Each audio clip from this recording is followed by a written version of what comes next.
Hey y'all, Trent here, and I am back with another Fear Street review. Today I am talking about Salem's Lot from 2024 that just got released, and it's currently streaming on Max.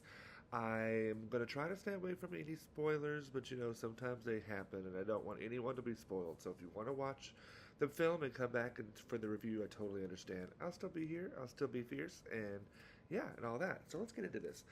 So the synopsis of this film, if you're not already aware, an author returns to his hometown of Jerusalem's Lot in search of inspiration for his next book, only to discover that the townspeople are being attacked by a bloodthirsty vampire.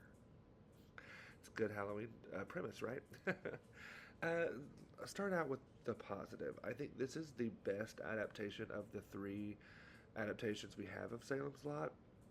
I think that they cut some of the stuff that was necessary, um, but at the same time, I still think this is really disjointed, especially with the character development. I don't think any of these characters got their full development. I don't feel like I really understood any of them or like their thought processes or like why they're here, what their motivations were.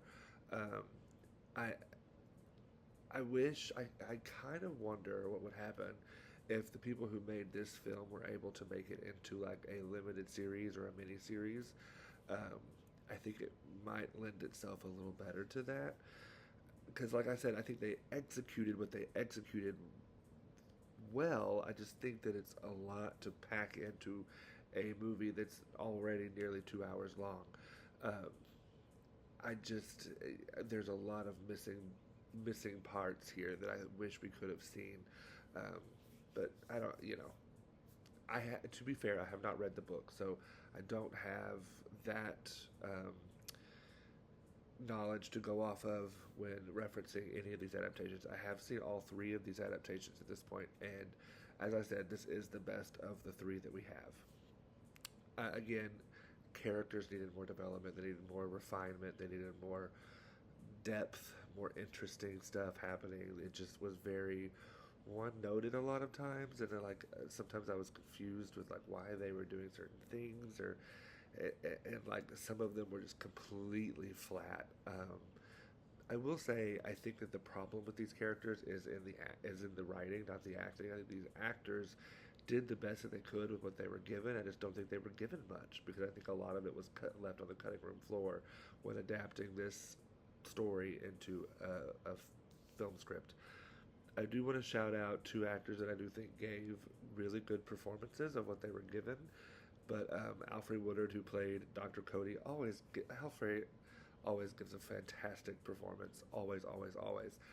Somehow her characters are always screwed over in the end, which I don't understand why. This one really happened. I'm not going to get into spoilers about what it was, but like it just, yeah. And then Jordan Preston Carter, who plays Mark Petrie, I thought he was incredibly captivating to watch. Again, I wish his character would have been given more.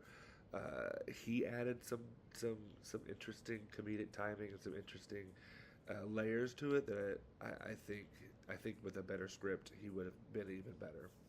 So overall, I am giving this movie 3.5 drinks out of 5. I think that there is enough there that I didn't feel like I wasted my time watching it. I don't think I loved it though. It's nowhere near my favorite Stephen King adaptation, and it still has its problems, but it is the best of the three that we have. So I'm gonna stick with that. Stick with the positive, right? Let me know if you agree. Do you disagree? Let me know in the comments or the DMs. Yeah, as always, make sure that you stay fierce out there.